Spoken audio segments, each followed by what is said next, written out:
आइए हम सब वचन में जाने से पहले अपने स्वरों को झुकाएंगे। धन्यवाद करते पिता परमेश्वर इस सुंदर दिन के लिए। धन्यवाद करते पिता परमेश्वर तेरे आशीष और अनुग्रह के लिए। धन्यवाद करते खुदावंत कि हम तेरे वचन में जा रहे हैं खुदावंत। हम पिता परमेश्वर इस वचन पर मनन करने वाले बनने पाए खुदा। पिता परमेश्वर हम जान नहीं पाए पिता परमेश्वर कि अगर तू हमें किसी चीज की प्रतीक्षा कराता है खुदावन तो उसमें तेरी एक बड़ी तैयारी होती है खुदावन, उसमें तू हमें तैयार कर रहा होता है खुदा। धन्यवाद करते पिता परमेश्वर आज के वचन पिता परमेश्वर हर एक जन के मनों को छूने वाला बने मान। धन्यवाद करते हैं आपके प्यारे बेटे यीशु मसीह के नाम से। आज वचन में जाने से पहले मैं आप लोगों से पूछना चाहती हूँ कि वेट करना किस किस को पसंद है, प्रतीक्षा करना किस किस को पसंद है। कि परमेश्वर ने आपको बोला कि अभी रुक जा, कुछ साल रुक जा, उसके बाद मैं ये करूंगा तेरे लिए। किस किस को पसंद है, कोई मुझे बता सकता है? आई थिंक ये चीज किसी को भी पसंद नहीं है। वेट करना यहाँ किसी को पसंद नहीं है। हम लोग ऐसे लोग हैं जो ये कहते हैं कि आज हमने प्रार्थना करी और कल वो हमें मिल जाना चाहिए। हम सब ऐसे हैं या नहीं है? हम सब ऐसे हैं। क्या कभी आपको ऐसा लगा है कि आप प्रार्थना करते जा रहे हैं लेकिन उत्तर नहीं मिल रहा आपको उसकी प्रार्थना का? कितनी बार हुआ है? हाथ खड़ा करके कोई बता सकता है कि आप बहुत बार प्रार्थना कर रहे हो, बहुत साल हो गए प्रार्थना करते हुए, लेकिन उत्तर नहीं मिल रहा है। तो हम क्या सोचते हैं कि परमेश्वर क्या तू मुझे भूल तो नहीं गया, या परमेश्वर क्या मेरी प्रार्थना में कोई कमी थी जो तेरे तक पहुंच नहीं पा रही है। हमारे अंदर ये सारे सवाल आने लगते हैं, है ना? तो आज का जो हमारा टॉपिक है, आज का जो हमारा शीर्षक है वो यही है, परमेश्वर के समय की प्रतीक्षा, यानी कि वेटिंग ऑन गॉड्स टाइमिंग। यानी जब आप परमेश्वर के समय का इंतजार करते हैं तो परमेश्वर अपने समय में आपको सबसे खूबसूरत चीज और आपकी सोच से ज्यादा उत्तम दान देता है। आमेन।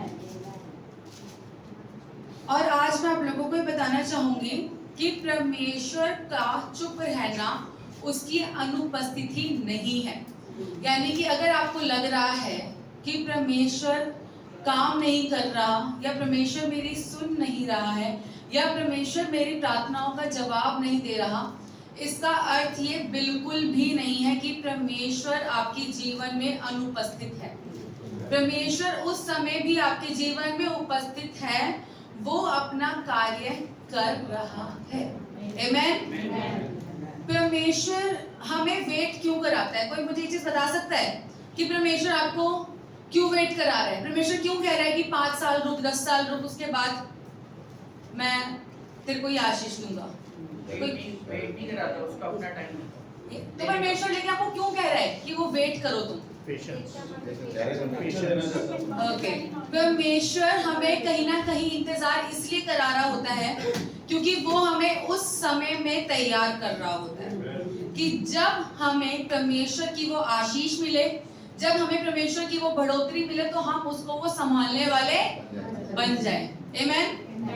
तो वो जो आपका टाइमिंग है जिसमें परमेश्वर आपको तैयार कर रहा है, उसमें परमेश्वर आपको बहुत चीजें सिखा रहा होता है। परमेश्वर आपको उसमें शांत रहना सिखा रहा होता है। परमेश्वर उसमें आपको उसमें विश्वास करना सिखा रहा होता है। और इसी तरीके से परमेश्वर क्या करता है, उस समय में आपको इस्तेमाल करता है अपने अलग अलग कार्यों के लिए, ताकि जब परमेश्वर हमारे जीवन में अपना अनुग्रह डाले या अपनी आशीष डाले तो हम उस आशीष को संभालने वाले होने पाए। आमेन। परमेश्वर का जो वचन है वो कहता है, सब उपदेशक 13:11, सब निकाल लेंगे। सब उपदेशक 13:11, उसने हर एक वस्तु को उसके समय पर सुंदर बनाया है। उसने मनुष्यों के मन में अनंत काल का ज्ञान भी उत्पन्न किया है, तो भी मनुष्य आदि से अंत तक उस काम को जिसे परमेश्वर करता है समझ नहीं सकता है। इसमें वचन क्या कह रहा है कि परमेश्वर ने अपने समय पर हर चीज को सुंदर बनाया है। क्या वचन में ये वाली बात बोली है कि परमेश्वर ने तुरंत ही सब कुछ सुंदर बना दिया? नहीं। परमेश्वर ने क्या बोला? सब उपदेशक 3:11। सब उपदेशक 3:11, उसने हर एक वस्तु को उसके समय पर सुंदर बनाया है। यानी कि वचन क्या कहता है कि उसने अपने समय पर, जब परमेश्वर का समय आता है तो वो अपनी वस्तु को कैसा बना देता है? सुंदर बना देता है। क्या यहाँ पे ये लिखा हुआ है कि परमेश्वर ने तुरंत सुंदर बना दिया? नहीं। उसने क्या किया? समय लिया सुंदर बनाने के लिए। हर चीज जो आपको यहाँ पे सृष्टि पे दिख रही है वो क्या है? परमेश्वर की रचना है। हम भी क्या है? परमेश्वर की। और परमेश्वर ने हमें भी कैसे बनाया है? सुंदर बनाया है। लेकिन कब बनाया है? अपने समय पर बनाया है। आमीन। इसमें आगे हमारा वचन क्या कहता है कि परमेश्वर ने मनुष्यों को अनंत काल का ज्ञान दिया है, लेकिन हम क्या कहते हैं कि परमेश्वर ने हमें अपने स्वरूप में बनाया है। हम सब कहते हैं, नहीं कहते? लेकिन स्वरूप में बनाने के बाद भी हम नहीं जान सकते कि परमेश्वर कार्य किस प्रकार करता है। परमेश्वर का कार्य अलग ही है, वो हमारी सोच से परे है। आप नहीं समझ सकते। आपको वो चीज तब समझ में आएगी जब समय बीत जाएगा, तब आपको समझ में आएगा कि परमेश्वर ये आपने हमारे जीवन के लिए बहुत उत्तम किया है।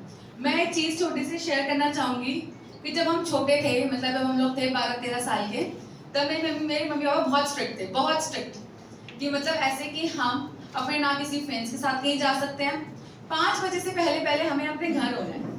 अगर बाय चांस हम कहीं जा रहे हैं तो, अब मेरा था फेयरवेल, 12th क्लास का हमारा फेयरवेल था, और उसके बाद की हमारी एक पार्टी छोटी सी सब बच्चों की। तो मम्मी ने बहुत स्ट्रिक्टली ये चीज बोली कि तुम 5 बजे से पहले मुझे घर के अंदर चाहिए। अब स्कूल हमारा खत्म हुआ है 3:30 बजे, ठीक है? अब 3:30 बजे खत्म होने के बाद हम लोग जा रहे हैं पार्टी करने के लिए। अब हमारे पास कितने घंटे, पहुंचने में टाइम लग जाता है, फिर वहां कुछ ऑर्डर करने में टाइम लग जाता है, कुछ खाने पीने के लिए। अब वो बज गए हैं 5 बजते ही मम्मी का आ जाता है कॉल, कहाँ है तू, अभी तक घर नहीं आई, बोला था तुझे 5 बजे तेरे को घर आना है। तो उस समय हमें क्या लगता था कि मम्मी बहुत स्ट्रिक्ट है, पापा बहुत स्ट्रिक्ट है, हमें बहुत कंट्रोल करके रखते हैं। उसकी मम्मी देखो कितना उसको बाहर घूमने देती है। इवन जब हम लोग उस ग्रुप में बैठे हुए थे तब हमें सब कह रहे थे कि तुम कैसी है तेरी मम्मी, इतनी जल्दी बुला लिया, अभी तो हम यहाँ पे पहुंचे हैं। हमारे तो किसी के घर से फोन नहीं आ रहा है, तेरे घर से फटाफट से फोन आ गया है ना? तो फिर उसके बाद क्या होता है कि अब हम वहां पर चले गए, थोड़ा सा मम्मी ने डांट दिया। लेकिन अब जब हम बड़े हो गए हैं, मीतू दीदी और मैं इस चीज को बहुत शेयर करते हैं आपस में कि हम लोग इतने मतलब हमारे परिवार में मम्मी पापा को बहुत कंट्रोल रहा है, मीतू दीदी की फैमिली में अंकल का बहुत कंट्रोल रहा है। तो हम सब क्या है, हम दोनों बहुत शेयर करते हैं कि अब इस समय हम उस चीज को बहुत ग्रेटफुल होते हैं उस चीज के लिए कि हमें उस समय पे हमारे मम्मी पापा ने संभाल के रखा कि आज हम जो हैं वो परमेश्वर ने मम्मी पापा को एक समझ दी, वो एक बुद्धि दी कि जिससे कि वो हमारा पालन पोषण हमें एक संभालने वाले बनने पाए। तो वो क्या था, वो एक, अब हमें वो चीज समझ में आती है कि हम कितने ब्लेस्ड हैं कि हमें हमारे जीवन में ऐसे पेरेंट्स मिले हैं कि हमें उन्होंने उस समय पे संभाला और हमें आज वो चीज समझ में आती है। आमीन। तो ऐसे ही क्या होता है कि जब परमेश्वर हमें कभी डांटता है या परमेश्वर हमें कभी वेट करने को बोलता है, तो वो ये जानता है कि जब एक समय आएगा ना, जब वो समय होगा तो उसमें हम लोग ग्रेटफुल ही महसूस करेंगे कि परमेश्वर ने हमारे लिए उत्तम ही सोच रखा था, परमेश्वर ने हमारे लिए उत्तम ही किया था। आमीन। आज हम वचन में, मतलब हम अपने जो हमारे आगे की स्टोरीज हैं जब हम शेयर करेंगे, तो मैं आज 3 स्टोरीज शेयर करना चाहती हूँ और उसके साथ साथ हम कुछ पॉइंट्स शेयर करेंगे। मैं 3 कहानियां शेयर करूंगी। पहले पॉइंट में है, जब हमें कुछ दिखाई नहीं देता तब भी परमेश्वर कार्य कर रहा होता है। प्रतीक्षा का समय कभी व्यर्थ नहीं जाता। परमेश्वर कभी भी देर नहीं करता, वे हमेशा सही समय का इंतजार करता है। आमीन। आज हम अपने पहली कहानी पे जाते हैं। हमारी पहली कहानी का पॉइंट है, परमेश्वर पर्दे के पीछे भी कार्य कर रहा होता है। ये ना सोचे कि परमेश्वर तू फ्रंट में नहीं है इस समय, तो इसका मतलब तू कार्य नहीं कर रहा है, इसका मतलब तो अनुपस्थित है। नहीं, परमेश्वर क्या है, बिहाइंड द सीन भी काम कर रहा होता है। हाँ, कितनी बार हम लोग जब एक कोई एक्ट देखते हैं तो उस एक्ट में जो जान होती है वो कौन डालता है, पीछे खड़ा हुआ नरेटर। अगर नरेटर अच्छा नहीं है ना तो आप यहाँ कितना भी अच्छा एक्ट कर लो, सारा खराब हो जाएगा। नरेटर ने आगे पीछे कर दिया एक्ट, आप कुछ भी कर रहे हो यहाँ पे, क्या होगा, एक्ट खराब। कितनी प्रैक्टिस कर रखी होगा, नरेटर ने प्रैक्टिस नहीं कर रखी। और हमारा नरेटर तो कौन है, खुदा है। उसको पता है कि आप लोगों को कैसे नरेट करना है, उसको पता है कि पर्दे के पीछे कार्य कैसे करना है। अब हम अपने एक वचन पे जाएंगे, रोमियो 8:28। रोमियो 8:28। और हम जानते हैं कि जो लोग परमेश्वर से प्रेम रखते हैं उनके लिए सब बातें मिलकर भलाई ही को उत्पन्न करती हैं। वचन क्या कह रहा है, भलाई ही को उत्पन्न कर रही है। क्या वचन ने ये चीज कही है कि सब बातें अच्छी ही हैं? नहीं, आपके जीवन में निराशा भी हो सकती है, आपके जीवन में दुख भी हो सकता है, आपके जीवन में आंधी भी आ सकती है, आपके जीवन में अंधकार भी आ सकता है, हानि भी हो सकती है। लेकिन सब बातें मिलकर क्या करेगी, भलाई ही को उत्पन्न करती है। यानी कि अगर आप उस परिस्थितियों से गुजर रहे हैं, यानी कि आप अगर उन सिचुएशंस में हैं, तो उन सिचुएशंस में भी आप क्या हो रहे हैं, मजबूत हो रहे हैं। उस सिचुएशन में भी आप क्या हो रहे हैं, तैयार हो रहे हैं। और वो सब मिलकर आपको क्या करेगा, वो सारी बातें मिलकर भलाई ही को उत्पन्न करती है। अब हम जाएंगे अपनी पहली कहानी के ऊपर, नाओमी और रूथ की कहानी। नाओमी और रूथ की कहानी, ये रूथ के चैप्टर 1 से 4 में है। आप लोग अपने घर जाके ये स्टोरी को अच्छे से पढ़ सकते हैं, बहुत प्यारी स्टोरी है। लेकिन मैं अभी आप लोगों को ये थोड़ा शॉर्ट में बताती हूँ। नाओमी का जो जीवन था वो ऐसा था जिसमें दुख ही दुख आ रहा था। यानी कि एक दुख खत्म नहीं होता कि उसके जीवन में दूसरा दुख आ जाता है। एक दुख खत्म हुआ, दूसरा दुख आ गया, दूसरा दुख, तीसरा दुख, इस तरीके का जीवन था उसका। उसके देश में अकाल पड़ गया था, तो वो क्या हुआ था, अपने देश को छोड़कर वो चली गई थी। कहाँ पे चली गई थी, मोआब में। कहाँ चली गई थी, मोआब में। ठीक है, मोआब में जाने के बाद उसके पति की मृत्यु हो गई थी। पति की मृत्यु होने के कुछ टाइम बाद क्या हुआ, उसके अपने दोनों बेटों की भी मृत्यु हो गई थी। कितना दुखी वाला जीवन है ना ये, कि पहले देश में अकाल आ जाना, फिर वहां से देश बदलना, देश बदलने के बाद जिनके साथ आई है उन्हीं लोगों का जीवनों से चले जाना। अगर हम अपने आप को एक बार नाओमी की जगह देखें तो हम इस परिस्थिति में क्या करने लगेंगे, हम कुड़कुड़ाएंगे, हम सवाल करेंगे, हम लोग परमेश्वर से बोलेंगे कि हमने ऐसा क्या किया था परमेश्वर जो तूने हमारे जीवन में इतना ज्यादा दुख डाल दिया। हम में ऐसी क्या कमी थी, क्या हम प्रार्थना नहीं कर रहे थे, क्या हम तेरे को मान नहीं रहे थे, क्या कमी थी जो तू हमारे जीवन में एक के बाद एक दुख लाया जा रहा है, हम ऐसे करते। और कहीं ना कहीं नाओमी ने भी यही किया, उसने भी परमेश्वर से शिकायत ही करी। बाइबल यही बताती है कि नाओमी ने भी क्या किया, परमेश्वर पे सवाल किया कि परमेश्वर क्या किया था मैंने ऐसा जो मेरे ऊपर इतना अकाल पड़ गया, इतना दुख आ गया मेरे जीवन के अंदर। फिर उसके बाद क्या होता है, जब वो अपने देश वापस जाती है, जब रूथ और उसकी जो दूसरी बहू होती है, पहली बहू जो उसकी दूसरी बहू होती है, वो चली जाती है अपने घर वापस। लेकिन रूथ क्या कहती है कि जहां तू जाएगी वहीं मैं तेरे साथ चलूंगी। फिर वो दोनों क्या करते हैं, वापस अपने शहर में आते हैं। वहां पे सब उसको बोलते हैं नाओमी। नाओमी वो क्या कहती है, मुझे नाओमी मत बोलो। नाओमी का मतलब क्या है, आनंद। मुझे नाओमी मत बोलो, मुझे मारा बोलो। मारा का मतलब है कड़वाहट, यानी कि मेरा जीवन मारा जैसा हो चुका है, यानी मेरा जीवन कड़वाहट हो चुकी है, मेरा जीवन कड़वा हो चुका है। क्या है मेरे जीवन में ऐसा आनंद लेने, मतलब आनंद वाला, जो तुम अब मुझे नायोमी बुला रहे हो। कितना ही ज्यादा किस परिस्थिति में होगी उस टाइम पे नायोमी जब उसने ये सब चीजें झेली होगी। लेकिन उसके बाद क्या होता है हम नहीं जानते कि परमेश्वर पर्दे के पीछे क्या कार्य कर रहा होता है। उसके बाद क्या होता है, उन दिनों रूथ ने उसका साथ नहीं छोड़ा। फिर परमेश्वर ने उसकी मुलाकात ओबस से करवाई। फिर परमेश्वर ने रूथ की मुलाकात किससे करवाई थी? बोआज से, सॉरी, यस। परमेश्वर ने उसकी मुलाकात किससे कराई? बोआज से कराई।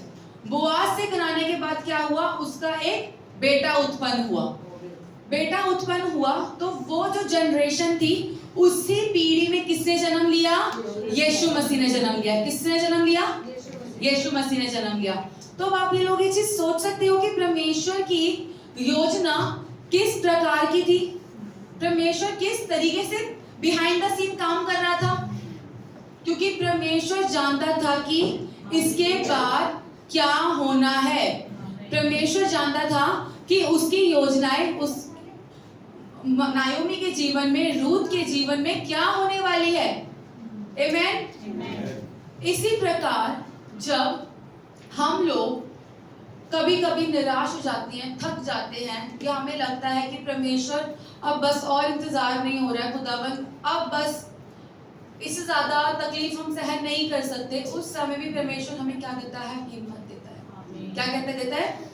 हिम्मत देता है। उस समय परमेश्वर हमें उस परिस्थिति से लड़ने की ताकत देता है, हमें शक्ति देता है, और हम आगे जाकर ये वाली बात कह सकते हैं कि सारी बातें मिलकर किसमें होती है? भलाई ही को उत्पन्न करती है। आमेन।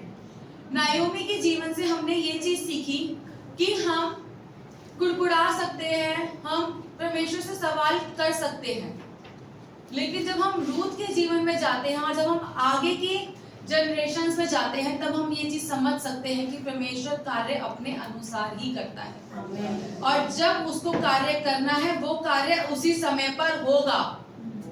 चाहे आप लोग कितना भी, अगर जो काम है अगर वो आपके अनुसार होने लगे तो वो कार्य इतना ज्यादा सफल नहीं हो सकता कभी भी।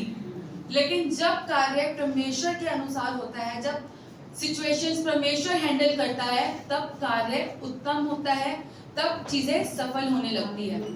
तो आज हम अपने वचन में जाते हैं या जब हम अपनी प्रेयर्स में जाते हैं, तो हम परमेश्वर से ये चीज कहें कि परमेश्वर हमें सहन करने की शक्ति दे, क्योंकि मैं जानती हूँ या मैं जानता हूँ कि जो भलाई तूने हमारे लिए सोची हुई है वो सबसे उत्तम है। आमेन। क्योंकि जब कभी कभी हमें लगता है ना कि हमारी कहानी तो पूरी हो चुकी है, नायोमी को यही लगा होगा कि बस अब तो जीवन खत्म हो चुका है, अब मेरे बेटे नहीं रहे, मेरे पति नहीं रहा, मैं क्या करूंगी इस जीवन में रहकर। लेकिन परमेश्वर क्या कहता है?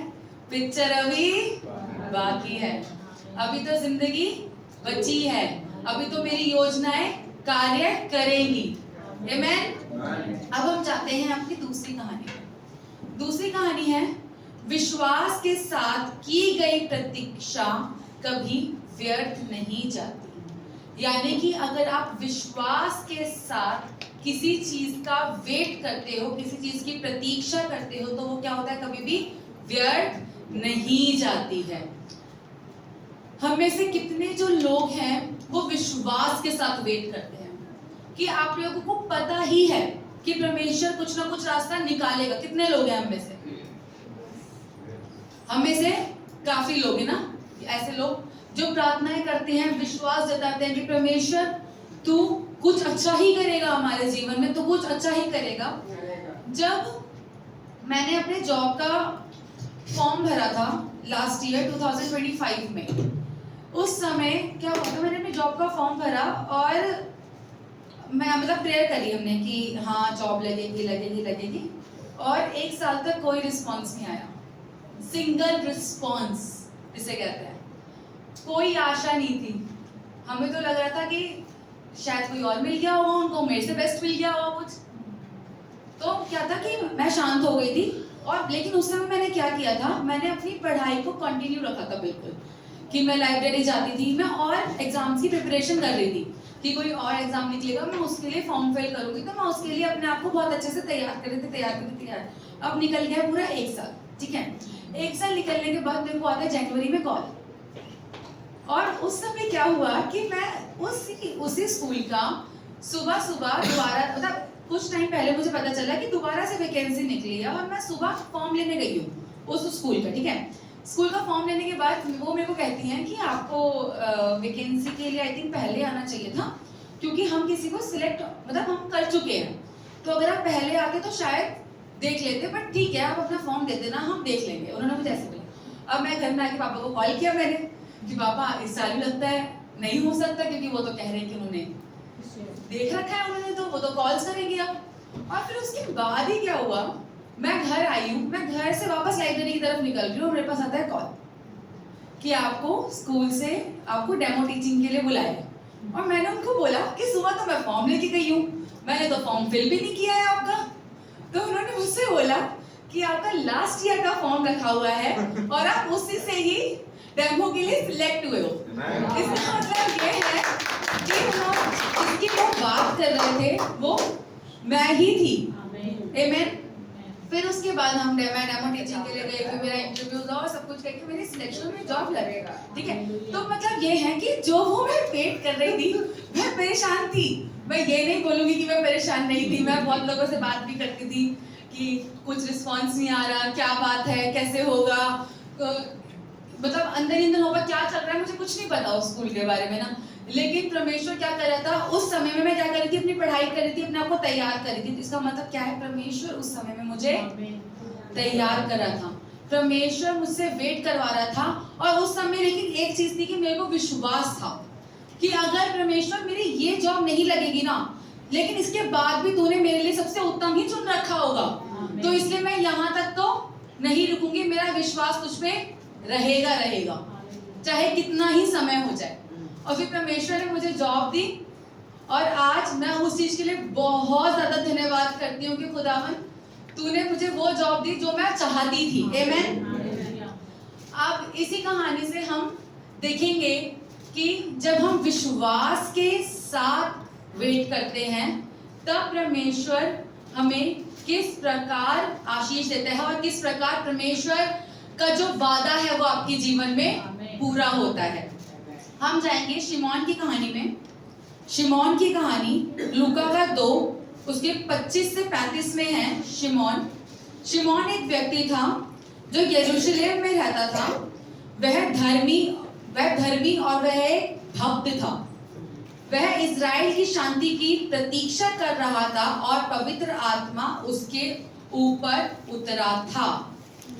पवित्र आत्मा ने उससे वादा किया कि जब तक तुम प्रभु यीशु मसीह को नहीं देखोगे तब तक तुम्हारी मृत्यु नहीं होगी। बाइबल जो है वो हमें ये नहीं बता रही है इसमें कि शिमोन ने कितने वर्ष इस चीज का वेट किया, लेकिन यही हमारा क्या है आज का वचन है कि समय नहीं पता था, लेकिन शिमोन बूढ़ा हो चुका था, बहुत समय बीत गए थे, काफी समय बीत गए थे, बहुत समय। और वो रोज क्या करता था, मंदिर जाता था। किस उम्मीद से? इसी उम्मीद से कि आज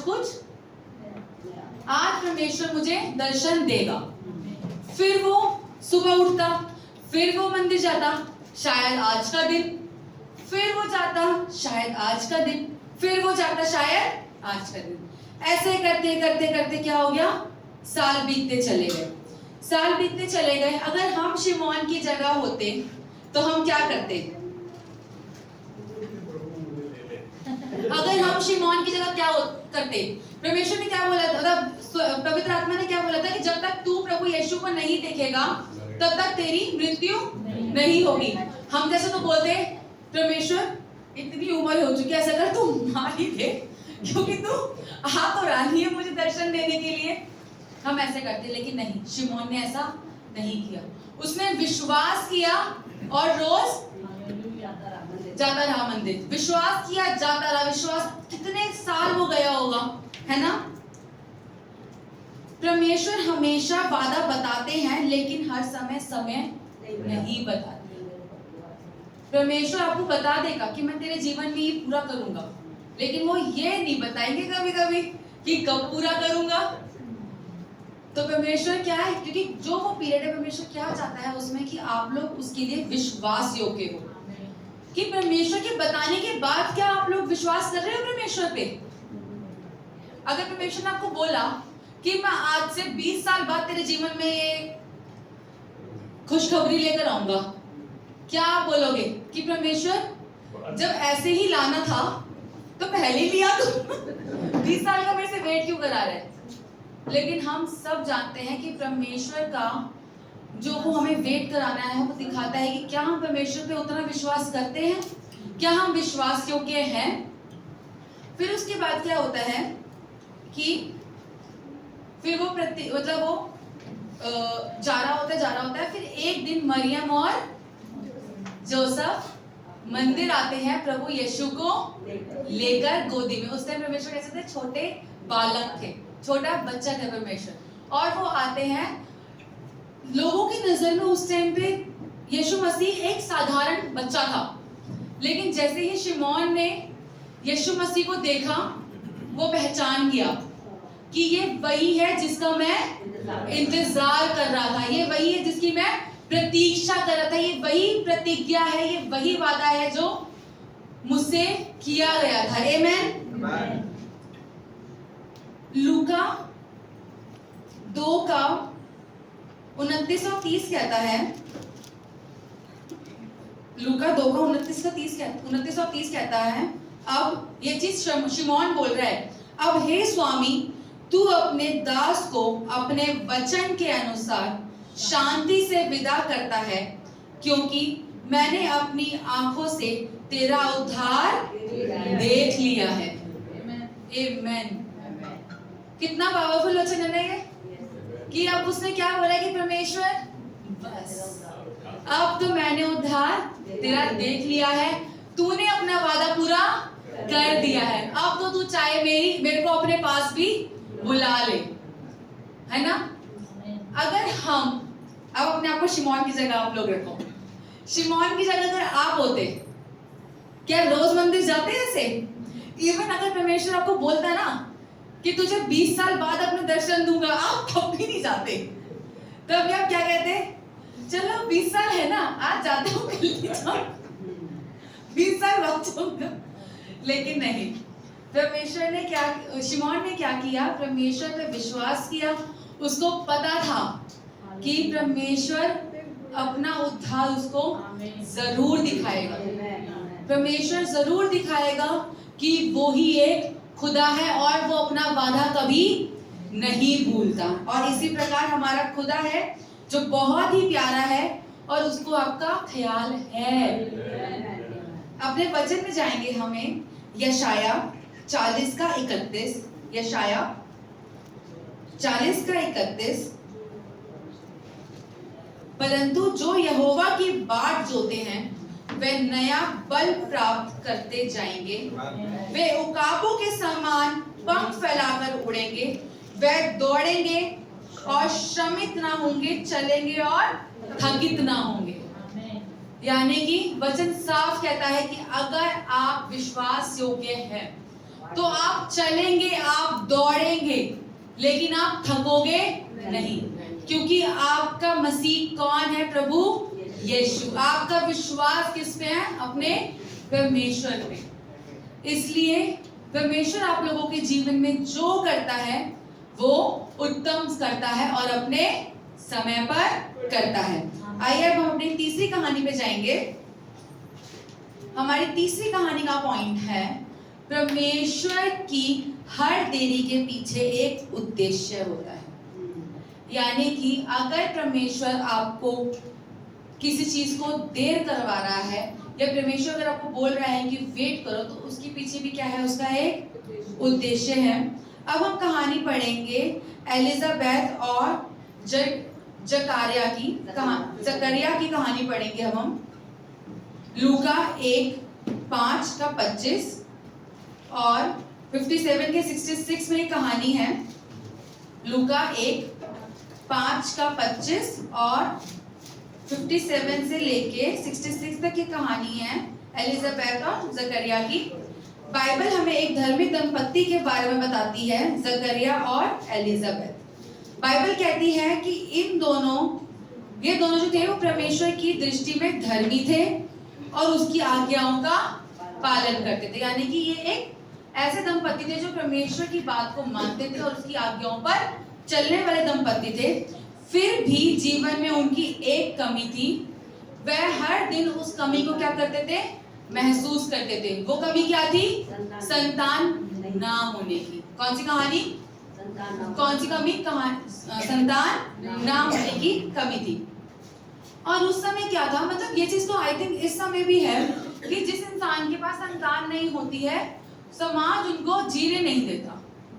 किसी ना किसी प्रकार से उनको ताने ही पड़ते रहते हैं, किसी ना किसी प्रकार से उनको बोला ही जाता है कि ये इंसान की तो संतान नहीं है, इसलिए ये इंसान तो निसंतान है।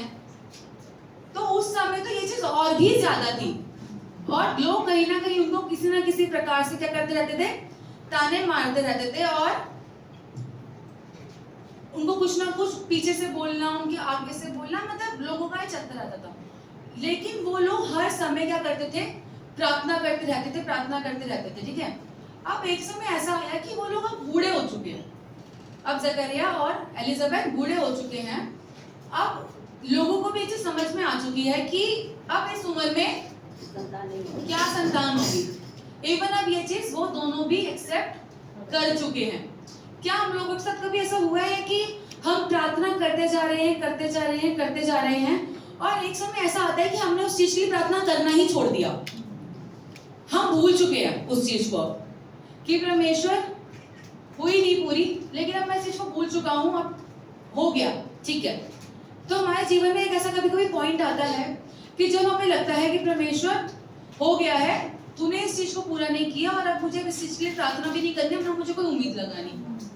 लेकिन उस समय ही परमेश्वर आपके जीवन में वो कार्य पूरा करता है।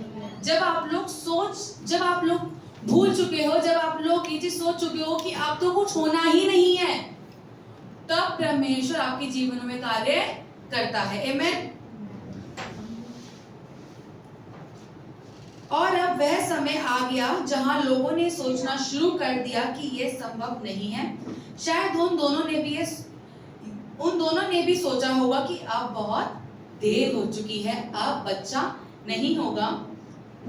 अब देखेंगे कि जहां मनुष्य कहता है ना कि अब देर हो चुकी है, अब ये चीज संभव नहीं है, वही परमेश्वर क्या कहता है कि अब यही मेरा समय है, यही समय है मेरा, जब आप लोगों को लग रहा है। फिर उसके बाद क्या होता है? एक दिन जकरिया मंदिर में सेवा कर रहे थे, तभी स्वर्गदूत उनके सामने प्रकट हुआ और कहा, तेरी प्रार्थना सुन ली गई है। तेरी पत्नी एलिजाबेथ एक पुत्र को जन्म देगी और उसका नाम तू यूहन्ना रखना। ये यूहन्ना कौन था? ये वही यूहन्ना था, बपतिस्मा देने वाला यूहन्ना। ये वही यूहन्ना था जो परमेश्वर का मार्ग तैयार कर रहा था। आमीन।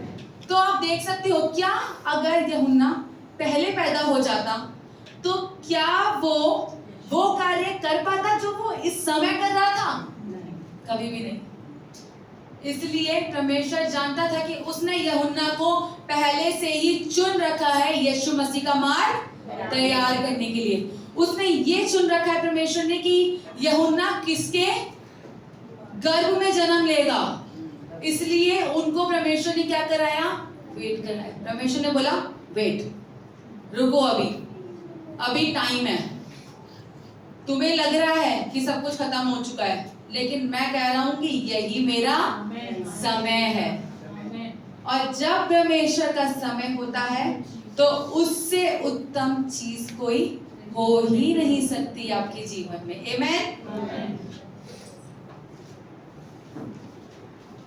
हम पढ़ेंगे विलाप गीत 3:25।